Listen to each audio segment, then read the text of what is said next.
Japón, digamos China con respecto a Japón. Y por consiguiente los chinos miraban a los japoneses como tontos. Ahora, a partir de mediados del siglo XIX, sobre todo 1869, con la restauración Meiji, dieron un golpe de estado a la monarquía y pusieron gente más inteligente y preparada. La tasa de crecimiento se aceleró, y de repente Japón se hizo fuerte. Ya para 1894 se fue a la guerra con China y le pegó una... ¿A dónde miraban tontos a los chinos? Por ejemplo, en Perú, cuando llegaban a trabajar y trabajar mucho en minería, en California, que llegaban a buscar oro, los tenían ahí como ciudadanos de segunda y de tercera. Mire, lo importante es el acervo cultural, las costumbres, lo que desarrolla un país. En un país donde la gente donde tiene la convicción que va a trabajar para poder desarrollarse, usted va a encontrar una sociedad diferente. Y eso es lo que necesitamos. Mostremos una estadística. Culturas de trabajo, culturas de mostremos las estadísticas que tenemos una unidad. Ahí. Vamos a ver. Mire, densidad poblacional 2009. Entonces mire los Estados Unidos y tiene 30. Mira, Honduras tiene 60. O sea, Honduras tiene, y los Estados Unidos tienen recursos naturales, pero Honduras anda por 4.000, que es súper pobre, y aquí nadie nos tiene que decir lo mal que anda este país. Y en los Estados Unidos tiene 46.000. Viene Japón y tiene 340, sin recursos naturales. Israel lo tiene más alto, tiene menos recursos naturales por persona. ¿Y por qué? Ok, miremos esto un poquito. Honduras siempre ha tenido gobernantes ignorantes e incompetentes. Claro. En cambio, en los Estados Unidos, desde la independencia, han tenido, en términos relativos, gente preparada y competente. Términos relativos. No han sido genios, no han sido científicos. De ahí miramos a Japón e Israel. Como le digo, Japón desde 1869, desde que pusieron a gente, desde que profesionalizaron la administración pública, por ejemplo, comenzaron a obtener tasas. Antes no, había una monarquía y ponía a todos los parientes del rey, así como hacían los reyes españoles en Latinoamérica durante la colonia. Y las tasas de crecimiento en Latinoamérica en el periodo de la colonia eran de que 0.1, 0.2% anual. Pasaban siglos. En Israel también, desde que el primer gobierno con David Ben Gurión en 1948, ellos decidieron profesionalizar el Estado, hacer una tecnocracia en la administración pública. Y Ben Gurión era un hombre extremadamente inteligente que había pasado toda su vida dedicado a la causa del pueblo de Israel, estudiando hasta más no poder para ver cómo diablos solventar los problemas. La historia de la humanidad muestra que la correlación más fuerte entre progreso, desarrollo humano, prosperidad, está entre gobernantes inteligentes y independientes. Un país no ocupa recursos naturales, no ocupa nada, no ocupa educación, lo que ocupa son gobernantes inteligentes y esos... Permíteme interpretar ese mismo cuadro. Okay. Yo lo interpretaré lo siguiente. Quiere decir que en Estados Unidos y en Japón, pues damos el ejemplo especialmente, usted tiene, a pesar de la diferencia en la densidad de la población y que tiene mucho menos recursos, porque Estados Unidos es que es especial porque tiene de todo tipo de recursos, es un país inmenso, es un continente, es un continente muy rico en términos naturales, en términos naturales, pero porque China es igual del mismo tamaño, 10 millones de kilómetros cuadrados. ¿Sabes qué es lo que importa en este cuadro? Que el japonés es el japonés y por eso es que usted tiene esos $33,000 de riqueza, a pesar de que están apretados con 340 en densidad. Israel, a pesar de que todavía tiene más gente por kilómetro, tienen ese ingreso de 28,000 precisamente por la gente. No al revés. No, esos son los gobernantes los que deciden la política, no es la gente. No, perdónenme, usted ha dicho algo muy interesante. Son los gobernantes y los gobernantes capacitados. Ahí está. Ok, pero gobernantes capacitados es en base a que usted tiene un pueblo capacitado. Un pueblo que no está capacitado, como que usted que le va a poner así nomás. ¿Sabe cuándo le llega un pueblo? ¿Sabe cuándo le llega un líder capacitado? Por carambola. No, mire, en Israel en 1948 en Israel había un montón de gente que apenas sabía leer y escribir, pero no los pusieron de primer ministro. Pero los que ponían la gente no permitieron, no hubieran permitido. ¿Sabe por qué? Muy sencillo, los hubieran matado. Simplemente no hubiera existido el Estado. Es como cuando usted va donde un doctor. Los tontos no producen resultados, y es lo que ha tenido Honduras. Cuando usted va donde un médico, ¿qué busca usted? Usted busca un amigo, usted busca cualquier persona o busca un buen médico, uno que sabe. Busca un médico que sabe. El problema en países como nuestro es que cuando queremos a alguien que gobierne no buscamos lo mejor, porque creemos que eso es menos importante que las otras cosas. Lo que tenemos que ver, que la gente nuestra comprenda, que eso sí lo comprende la gente con una mayor conciencia, que la persona más importante, que uno de los actos más importantes que usted hace es cuando usted vota y debe de votar por gente calificada. La próxima estadística. Y debe de votar por gente calificada. Así es. No tenemos en eso ninguna discusión. Aquí no hay sentido de la profesionalidad para nada. Bueno. Mire otros países, densidad poblacional, es todo más alto que el anterior. Corea del Sur, Taiwán todavía más alta, Hong Kong todavía más alta, y el que la tiene más alta, casi todo el mundo, Singapur. 7,000 personas por kilómetro cuadrado. Y son más ricos que los Estados Unidos. ¿Y qué? Desde el 59 que se independizaron. No diga que son más ricos los que los Estados Unidos. La media de vida es más alta. Usted lo que sí podemos decir. La mortalidad infantil es más baja. Lo que podemos decir es, las personas que viven en Singapur, en promedio, con esta metodología, ganan más que tienen mejores condiciones de vida. Porque, ¿sabe por qué pasa? Que alguien que lo escucha va a creer en algún momento que Singapur es más rico que Estados Unidos. Desarrollo humano. No lo son. Claro. No lo son. Si es un enclave chiquito, es un huevito en el contexto de lo que es Estados Unidos en área. Y Centroamérica es otro huevito, cae todo. Pero es más grande. No, Centroamérica es más grande. El Salvador no es un huevito. No, pero en área nosotros somos mucho más. ¿Cuánto es El Salvador? Es una cuarta parte de Honduras. Bueno, quiere decir que anda como por el mismo tamaño de Israel. Por los 25,000 kilómetros. Pero somos ahí está. Mucho más grandes. Pero tuvieron una guerra civil que mató como a 100,000 personas. Pero todos sabemos que en El Salvador todavía son un país del tercer mundo. ¿Por qué? Porque han tenido un montón de ignorantes a la cabeza del Estado. La ignorancia correlaciona con tasas de crecimiento lento y eso con pobreza. Regresamos al estudio. Nos dicen que tenemos que hacer una pausa comercial y la vamos a cumplir porque nosotros somos profesionales. Aunque estamos emocionados, ¿verdad? Así que no se vayan, que ya regresamos con más de este análisis con el doctor Moisés Starr.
Bueno, estamos de regreso y estamos hablando sobre Israel.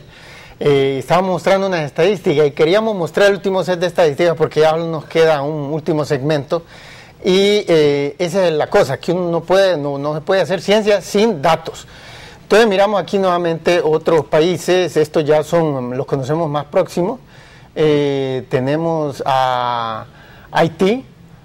Y tenemos que apenas tiene $1,000 de ingreso per cápita para el 2009.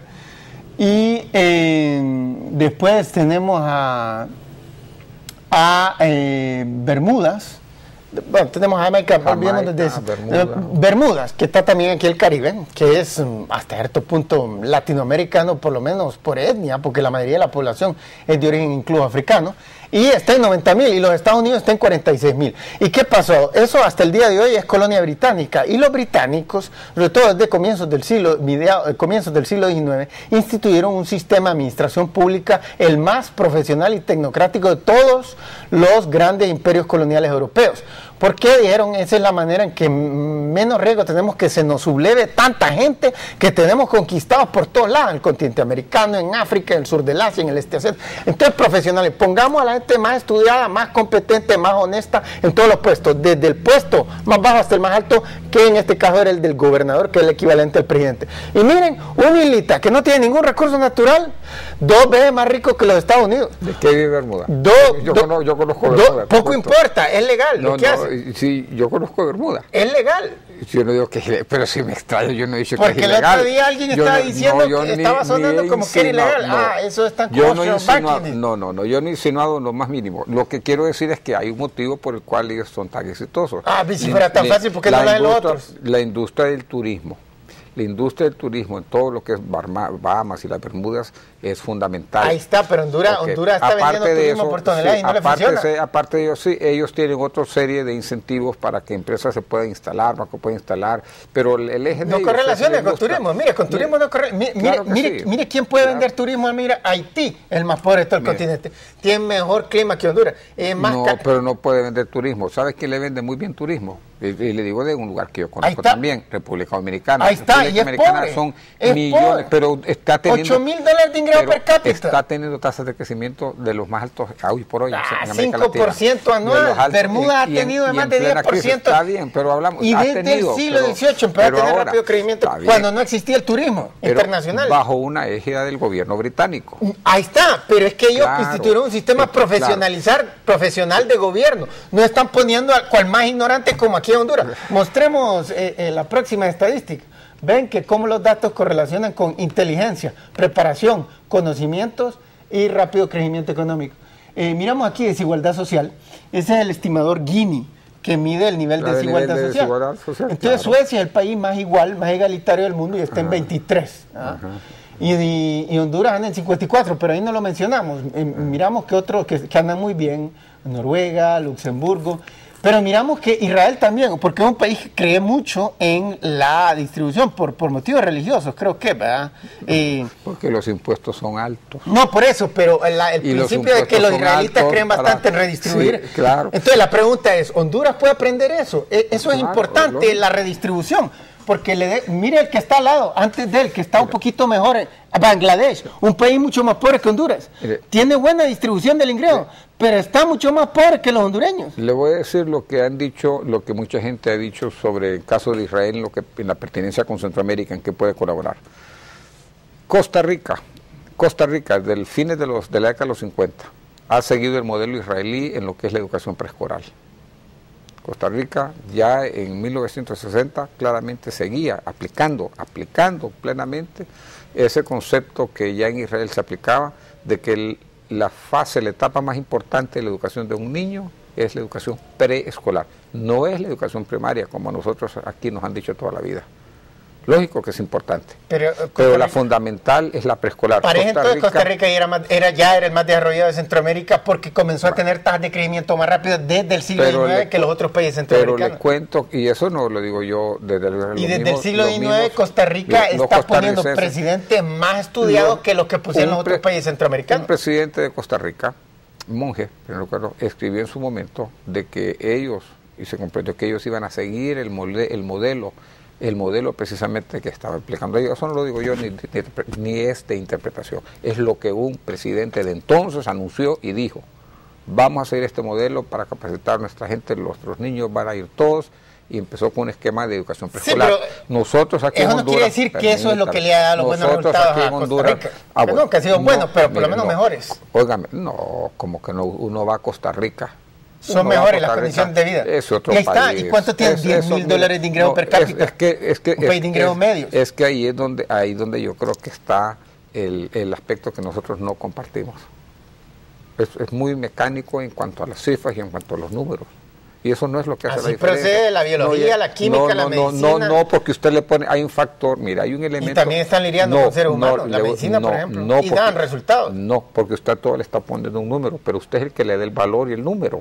Es usted quien le da el valor y el número. No, yo lo agarro las cifras del Banco Mundial. Pero es usted, pero es un economista. UNESCO. Magnífico, pero son economistas que le dan el número al asunto. Como le decía en uno de los intermedios, mire, el ser humano no es que 1 más 1 es 2. Eso así no es el ser humano.